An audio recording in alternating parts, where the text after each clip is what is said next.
저 이 얘기를 좀 하고 싶은데 아까 우리 통일교 얘기하다 말았는데 그 폼페이오, 예. 마이크 펜스, 그죠? 예. 트럼프 이런 사람들이 다 통일교로부터 일정 정도 관여가 돼 있어요. 마이크 펜스도 돈을 굉장히 받았고 큰 로비의 창구였던 그렇습니다. 거잖아요. 예. 트럼프 같은 경우에도 250만 달러를 받았어요. 트럼프 아들은 올 때 한 번 올 때 그렇죠. 얼마 받았다더라? 뭐 어마어마한데. 펜스도 55만 달러를 예. 받았어요. 이런 돈을 받고 통일교에게 유리한 발언을 하는 겁니다.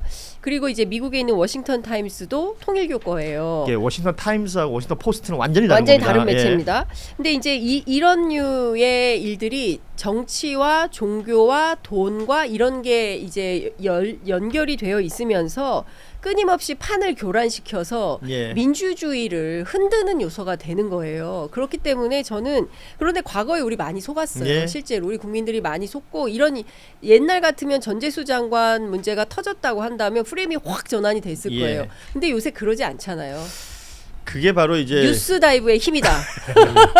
이 뉴미디어 시대에 사실은 그 뉴스를 보고 있는 뉴스 소비자들의 생각도 달라지고 있는 겁니다. 그렇습니다. 그러니까 단순히 저들이 말하는 것을 그 맹목적으로 받아들일 것이 아니라 서로 비교하면서 본다는 거예요.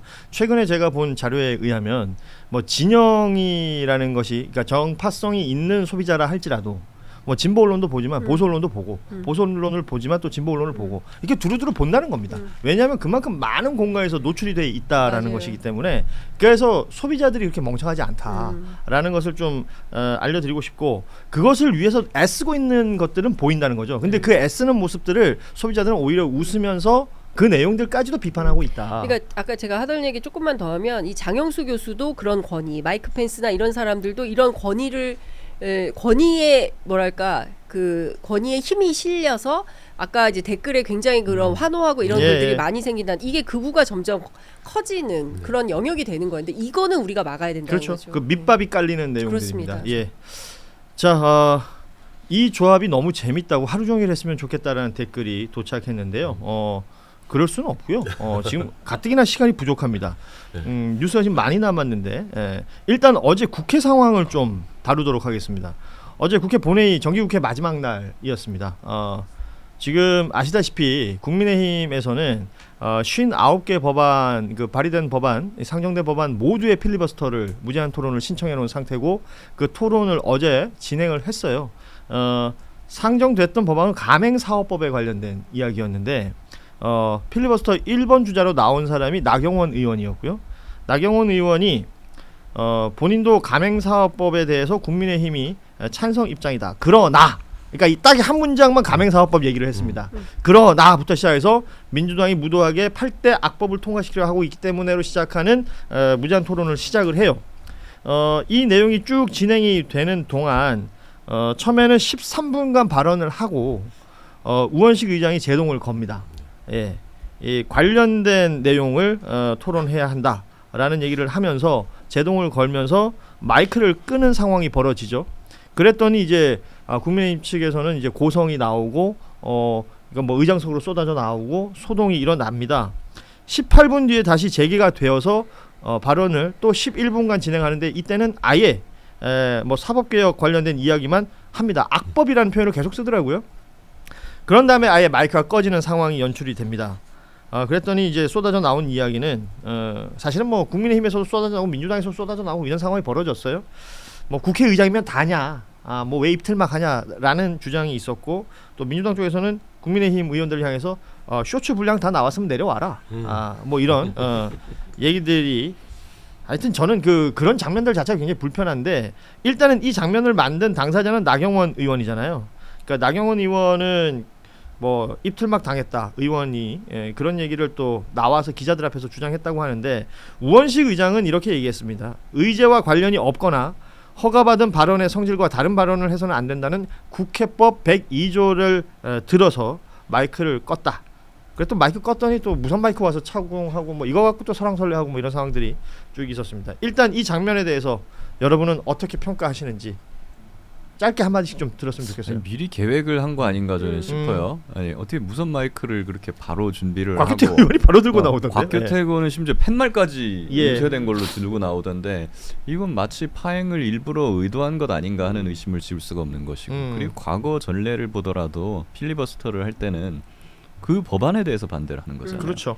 예. 가맹사업법에 대해서 반대하는 건 가맹사업법 얘기를 해야 될 거 아니에요. 예. 근데 아무 상관도 없는 얘기를 계속하면 그건 필리버스터 취지에 맞지도 않고 의장으로서는 그런 발언을 제지해야 할 의무가 오히려 있다고 예. 볼 수 있는 거죠.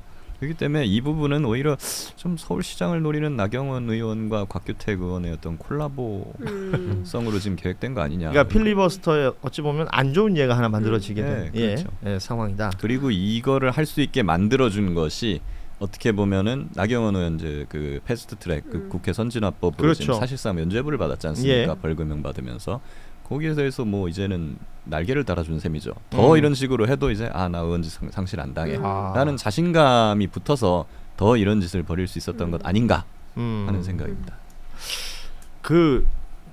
이거 뭐 비슷한 생각이실 것 같으니까 이건 뭐 다음 내용을 좀 얘기하자면 이게 59건의 법안이에요. 그 각각의 필리버스터를 한다면 잘 해봤자 하루에 한 건 처리할 수 있는 거 아닙니까? 그렇죠. 예, 지금 이제 법에 따라서. 근데 지금 뭐 좋아요. 그 국민의힘이 반대하고 있는 아까 10개 법안 혹은 뭐 8대 악법 이렇게 표현하고 있는 내용들이 있는데 그거 말고도 법들이 있잖아요. 뭐 반도체 특별법 같은 경우는 지금 급한 거 아닙니까? 그러니까 엔비디아로부터 26만 개의 GPU를 가져오면 뭐 하냐고요. 해당 법안이 있어야지 그 기준에 그렇죠. 맞춰서 비즈니스들이 진행이 될 텐데 이런 내용들 또한 진행이 못 되는 거거든요. 이게 그러니까 통상 정치 혐오를 조장하는 그 언론에서 씁니다. 뭐 반정치. 국회가 뭐 어쨌다 저쨌다 뭐 이러면서 막 쓰는데 이거를 그렇게 봐야 되는 겁니까? 그러니까 나경원 의원에 대해서 언론에서 나쁘게 보도하거나 하지는 않는 것 같아요. 아니 그러니까 이걸 정치 행위라고 써놓은 것이 나는 너무 저는 이거는 깽판 치는 거라고 봐야 그렇죠. 되고 정치는 그 정치행위죠. 내가 서울시장 나가는 정치행위의 하나라고 봐야 되겠죠. 뭐 이 국민의힘이 야당 같은 역할을 야당 한다면 예컨대 막 정말 악법이 막 됐을 때 옛날에 우리 막 뭐 그때는 뭐 선진화법 없을 때 그런 상황에서 막 막아내는 야당의 모습 그런 모습은 상상할 수 있지만 나경원이 이런 사람 뭐 그럴 일도 없을 거고 한 번도 상상해봤을까요? 한 번 했다가 유죄받아서 큰일 날 뻔했잖아요. 선진화법. 예. 근데 그 풀려나긴 했지만 그러다 보니까 이 사람은 다음 서울시장에 자기가 나가는 걸 계산해서 이 난리를 치는 겁니다. 저는 본인을 위한 정치행위라고 봐요. 그렇죠. 그 김규현 변호사님 방금 정확한 지적하신 게 미리 그냥 기획을 하고 올라온 그러니까 자기가 기획 하는 의도가 거예요. 보여요. 올라오면서 인사부터 안 한 것부터가 이제 문제가 됐는데 그렇죠. 예. 우원식 의장님이 굉장히 점잖게 이야기하시더라고요. 의장한테 인사하는 거 의장한테 인사하는 게 아니라 국민들한테 인사하는 거다. 그렇죠. 여기 우리가 재판을 들어가 보면 판사님 우리가 그 판사님한테 마지막 최후 변론 같은 거 존경하는 재판장님이라고 표현을 하고 판사한테도 인사를 하고 그런 절차가 있거든요. 그게 그 판사님 제가 언제 봤다고 제가 그 사람의 인격과 이런 걸 존경할 이유가 없잖아요. 예. 존경하는 재판장님이라는 표현은 대한민국 사법 질서에 대한 존중이에요.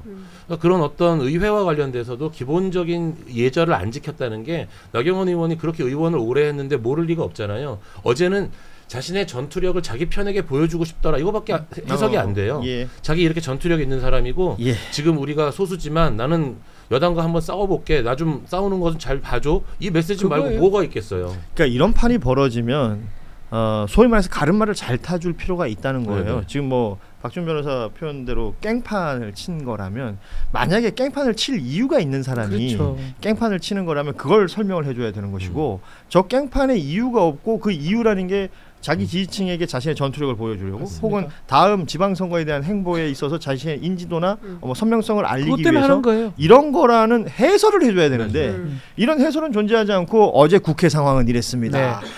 소동이 있었고요. 결국 뭐 정회가 되어서 파행으로 끝났습니다. 이게 오늘 뉴스들은 정치 혐오 비슷하게. 그러니까요. 근데 사실 깽판 친 건 이 사람이 친 거거든요. 그래서 이 얘기를 정확하게 해주지 않는 언론은 언론으로서의 역할을 제대로 못하고 있다. 빙고. 그리고 사실 법원에서도 지금 그 김용현 변호인단이 깽판단으로서 지금 깽판을 치는데 입법부에도 깽판단이 지금 등장한 셈이거든요. 그래서 저는 이참에도 국회에서 깽판을 치는 거에 대해서도 감치를 할 수 있도록 만드는 법을 국회 감치. 네, 도입해야 되지 않나 하는 생각이 듭니다. 네. 참신한데.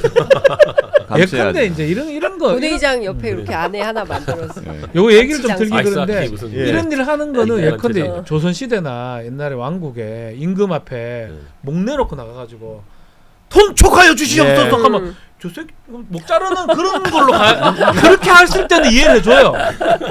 죄자를 참아라. 이게 왕이 조자를 참아라. 나 저 의원을 참아라. 뭐 이러면 이해되는데 아니잖아요. 예. 그냥 깽판 쳐도 아무도 안 뭐라 하거든요. 어허. 지 정치적 이상 올라가고 그 옛날에는 그 권위주의 정부 때 야당 의원들이 하는 거는 목숨 걸고 한 거예요. 그렇죠. 자기 예. 의원직 날라가고 그죠. 중정 이런데 안기부 뭐 끌려 뭐 이런 것까지 생각하면서 한 건데 나경원은 아니에요. 아무도 안 거리고 해봤자 벌금 1,000만 원 돈도 아닌 거 내면 그만이니까 예. 이 사람 이거는 당연히 하고도 남을 사람이죠. 그래서 최소한 감치는 필요한 것 같아요. 네.